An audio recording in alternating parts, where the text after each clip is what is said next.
अगला है 2 वृत्तों की त्रिज्याओं का अनुपात 2:3 है, इनके परिधियों का अनुपात ज्ञात कीजिए।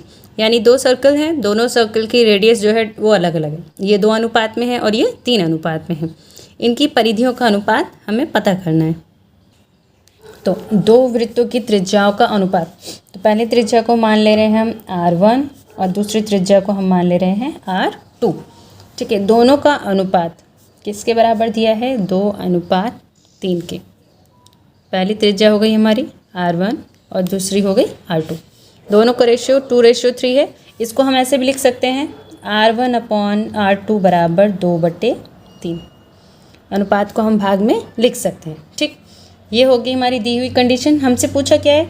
वृत्तों की परिधियों का अनुपात। तो परिधि का अनुपात, अब 2 सर्कल हैं तो 2 परिधि होंगी। पहला C1 अनुपात C2 हमें बराबर निकालना है।